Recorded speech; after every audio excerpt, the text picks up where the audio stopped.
नमस्ते दोस्तों, आज की हमारी वीडियो हमें एक बार और प्रेरित करेगी उन फैक्ट्स को जानने के लिए जब हमारा हिंदुइज्म भारत में ऐतिहासिक उपलब्धियों को प्राप्त कर रहा था, जबकि बाकी दुनिया के लोग इसकी कल्पना भी नहीं कर सकते थे।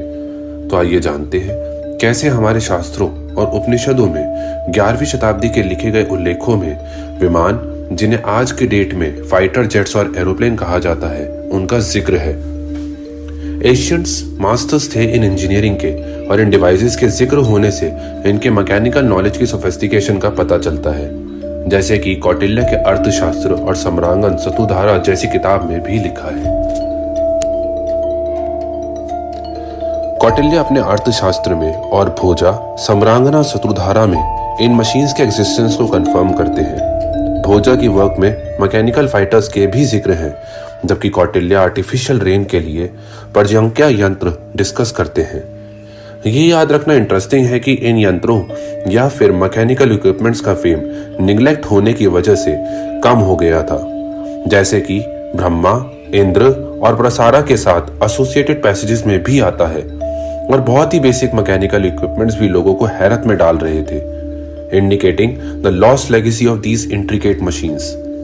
आगे बढ़ते हुए हमें मिलते हैं मशीन्स के रेफरेंसेस क्लासिकल संस्कृत लिटरेचर में, खासकर बना के हर्षचरिता में। यहाँ एक यवन कांडीपति के कंट्रोल में एक फ्लाइंग मशीन बनाते हैं जो किंग हर्षवर्धन को उड़ा ले गई थी। यह दिखाता है कि technological Marvels cross cultural influence और एडवांसमेंट्स को हाईलाइट करते हैं। और इससे भी इंटरेस्टिंग है कि एरियल व्हीकल बनाने वाले यवन का मेंशन होता है। यह एम्फसाइज करता है कि टेक्नोलॉजिकल एडवांसमेंट उस टाइम की मल्टीकल्चरल नेचर को दिखाते थे।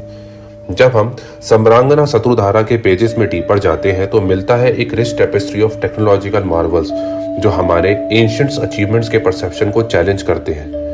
अब चलिए फोकस बढ़ाते हैं एक और इंटरेस्टिंग कॉन्सेप्ट पर, जिसे टेक्स्ट में डिस्कस किया गया है, the construction of well made light weight chariots जो एयर में with greater ease and efficiency rise कर सकते हैं। सम्रांगना शतुधारा का कहना है कि एक लाइटर चैरियट, चाहे वो विंड या इंटरनल मैकेनिज्म से प्रोपेल्ड हो, वह एयर में ज्यादा एफिशिएंटली राइज कर सकता है। ये कॉन्सेप्ट इंडिकेट करता है इंक्रीज रेंज और इफेक्टिवनेस का, showcasing advance understanding of aeronautical principles उस जमाने में। यहाँ तक कि महाभारत में भी असुर मायाज विमान, इंद्र के एरियल चैरिट्स के बारे में भी डिस्क्रिप्शन है।